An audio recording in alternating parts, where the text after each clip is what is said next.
Alright, this is part 2 with no absolute morals. Now, I made a video about this before, and people didn't like it, but I'll try again, a nicer version, I guess, about there being no absolute morals. No music on this, just straight YouTube. Alright, well, what I mean by that is I don't edit it, I just put it straight on YouTube. Absolute morals, like things being absolutely right or absolutely wrong. Well, in my opinion, in order for something to be absolutely right or absolutely wrong, don't you need like a goal or an objective? You know, like, I don't get how something could be absolute wrong no matter how much it hurts people. Because let's say if you live a life where you want to hurt the most people, if you want to just hurt people, make them cry, if you go around killing a bunch of people, isn't that right for you? Because you want to see people cry. And that I know people are going to think that sounds retarded, but listen again, if your goal in life, you as a person, you want to make people suffer, and you're doing that, what are you doing wrong for you? What you're doing is right for you because that's your goal. Like, how are you wrong? That's your goal. That's what you want to do. Now, when anything you can say, like, that's wrong because of this and that, whatever you're saying is going to be wrong has nothing to do with that person. Oh, the victims have families and jobs in the country. Well, what if this person doesn't give a fuck about the country or their jobs or their families? What is he doing wrong according to his goal? Now, what can happen is over time, he may go to jail, people may make him realize what he did, and then he goes, oh, you know, I'm so wrong, I hurt all those people. And then, okay, he's wrong because now his goal isn't to just be a monster and make people feel bad. Now his goal is to be kind. So, of course, now he's going to say, I was wrong because of what's ahead of him. You know what I mean? What's his plan? What does he want? What's his objective? If your objective, like some people, if your objective is to have sex with every woman in the world, and you have sex with 2 million women, ages 18 to 35, right? You had sex with 2 million of them. Now, you could just be having sex with women, they all want to do it, and you're doing it with them. It's not a big deal. You're doing it. No one's hurt. A lot of people could still look at you and say, hey, that's wrong. That's absolutely wrong. Why? Because they're women, you got to treat them like women, and this is how we treat women. Oh, you're right, I'm wrong, after he realizes it. But at that time, how was he wrong? Well, there's some people, what's funny is there's some people who listen to that and just say, damn, that sounds like a lucky guy, he's not wrong. But then there's some people who listen to that and say, he's a monster. He's a monster, 2 million women. What does that tell you right there? There's no absolute morals. It depends on your goal. So let's say if you live in a country where they say they're the land of the free. You can't go around killing people. If you follow that, you can't go around killing people because you're wrong. You're dead wrong. If you care about the human race, if you care about the human race and you want us to prosper and multiply and keep going, then killing people is absolutely wrong. And that's how most people think. That's how most people think. And I'm not just speaking about insane people. A lot of people are like, oh, you're talking about people who are insane. No, people from other countries who don't like your ass. People from other countries who think everyone in this country should be dead. I don't think a lot of them are insane. They just have different views and they're pissed off. But how am I to say they're wrong? A lot of these people believe that our country's evil. You know, we're going to send troops to Poland. We got our troops everywhere. We're evil. Everyone here is evil. How are they wrong? Now, in my opinion, they're wrong. But to them and their people, they're absolutely right because of what we've done as a country, I guess. You know what I mean? So it's like, if anything was, I believe, if there is a God, like a lot of people know I'm an atheist and whatever, I believe if there is a God, he does and he has rules, excuse me, we don't need to talk about the rules. The rules are already in place. For example, if God was like, alright, no human shall be able to leave, I mean, he's not writing in anything, but this is what he wants. No human shall be able to leave the earth on their own accord without any equipment. So he invented gravity. It's a rule. We don't have to talk about it. It's a law, basically. Gravity, the law of gravity. That's God. No human is allowed to be over 50 feet tall naturally. That's a rule by God. You can see it. It doesn't happen. You know what I mean? But when you come to say things like gay people shouldn't be gay, it's against God's law.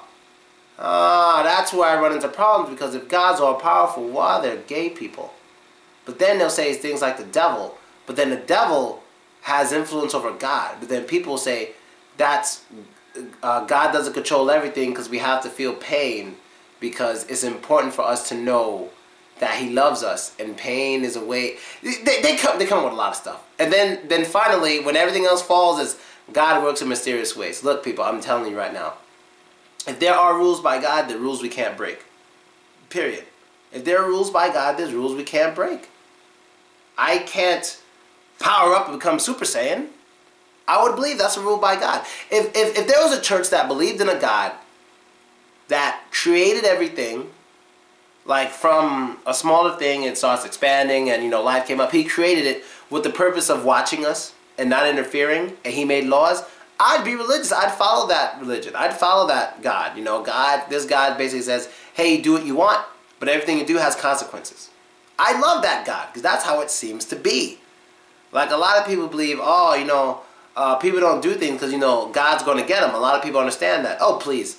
I forgot the name of this town, but there's a town in America where, like, the police went on strike. You can imagine what happened after the police went on strike. A lot of crime, nigga. A lot of people got robbed. Why? They weren't thinking about God. They were thinking about consequences. Consequences is what keeps people in line, period. Consequences. Just look at how all the most powerful people in history have behaved when they feel there's no consequences. Hitler didn't believe there were consequences. Stalin didn't believe there were consequences. They were the most powerful people ever. They didn't think about consequences. So what happens when you don't have consequences? You do what you want. There's things I want to do, but there's consequences to it. Like, I ain't talking about raping nobody, so relax your asses. But like, I don't know, there's things I want to do. Like, I would just fly around the world right now. I hate airplanes, but I just fly around the world, go to every city in the world in like a year's time. But what are the consequences to that? I'd be broke. That's why I'm not doing it. It's a consequence. A lot of people say, oh, you don't believe in God, you can do whatever you want. Why don't you kill someone? Well, one, I just don't feel like killing people. And if I just go out and randomly kill someone, I'd feel bad. That's a consequence. My feelings is a consequence. I'd feel guilty. I won't be able to sleep. You know, there's things I've done that doesn't deal with killing people, but I felt bad about it. That's a consequence. If you don't believe in God, you can do whatever you want. Why don't you just go rob a bank? All that stuff. I might get shot. I might go to jail. Those are consequences that keep us in line. Now, the thing with a lot of religions are, there's really no... If I understand things right, there's really no consequences in religion, because if you fuck up, you can just go and pray it off. Okay, you can do that, but then what's the point of behaving when you can just pray it off? You could just beg for forgiveness. There's no consequences. The only consequences you're going to get are from in real life. So you can murder somebody, go pray, and the Lord will forgive you, but the cops won't. You may still go to jail. You know what I mean?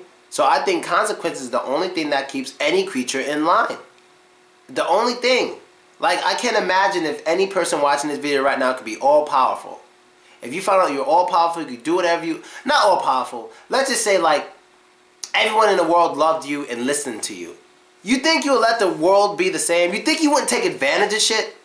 Even though you believe in God, you think you won't take advantage of shit?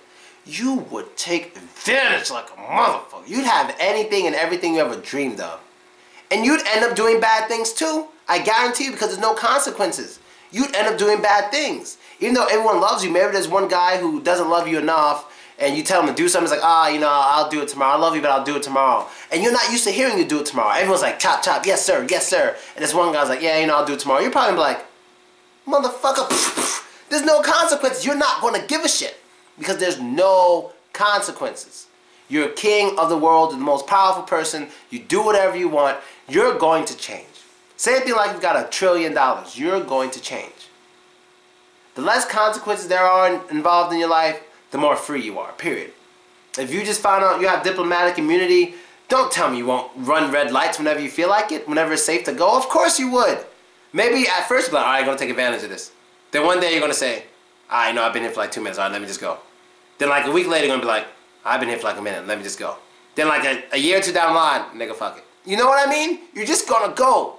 So basically what I'm saying here, a lot of people want to say, you know, God is what keeps us in line, and if it weren't for God's commandments and all that stuff, we'd be going around raping and killing each other. Absolutely not. Consequences is what keeps us in line. Before I said consequences and emotions, but your emotions are a consequence. So, you know, like, if you're in love with somebody and you have a feeling it's not going to work out, you know, you'd be thinking to yourself, I shouldn't do this because there's going to be a consequence if we break up. I'm going to be crying. I'm going to be devastated. That's a consequence. You understand? So consequences are what keeps us in line. I'd be doing a lot of things differently if there are no consequences. You know, consequences don't always have to be violence or jail. It could be money. It could be feelings. It could be lifespan. It could be friendship. You know, there's a lot of consequences out there, people. And I really think that's the only thing that keeps us in line is consequences. Nothing else. Nothing else. You know, maybe some people actually don't do things because of God, but the vast majority of us, we don't do things because of consequences. And a lot of us don't realize it. We think it's because of God, but no, it's because of consequences. Because you can look at people of the same religion who live in different countries. In some countries, they're so religious, you can't do... They have the same religion. Two countries, same religion. One is like extremely orthodox, like they really stick to it, whatever you want to call it. Like they're real religious. And the other one's like halfway religious. They read the same book, they follow the same things. But here, they're very strict, and here they're not that strict. If you do certain things here, they'll kill you for doing it. But here they won't kill you. They might say, hey, don't do that, and they might not care.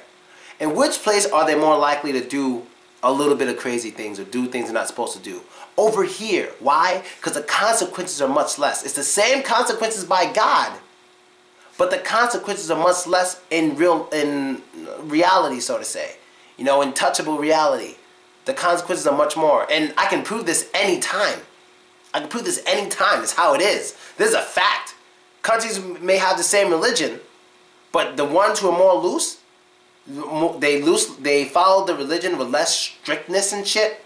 They do crazier stuff and things that are against the book a little more than they do in a place that follows the book by the rules point blank. But God gives the same consequences in both books. But for some reason, they don't care about it that much, because where they are, there's less consequences by real people. So that's really it. So next time someone asks you, you know, why aren't you out raping people? You can say, well, because I don't want to rape people. It'll make me feel bad, and I don't want to hurt people. I don't need God to tell me that. I have feelings. And someone says, why don't you just go rob a bank? There's no such thing as God. No shit, I might get caught. And I don't want to take other people's money. You know, I want other people to prosper, be themselves, but you know, I want something for me. What they should ask is, what they should be asking you is something like, hey, if you could snap your fingers right now, I have $1 million, would you do it? Yes. Yes, I do that, because there's no one getting hurt. And why do I care if people get hurt? Because if I know I'm hurting people, that hurts me, because I have emotions, and that's part of what makes me human. I don't need God to tell me that. That's part of what makes me human. And that's it, Nakos. I'm out. Later.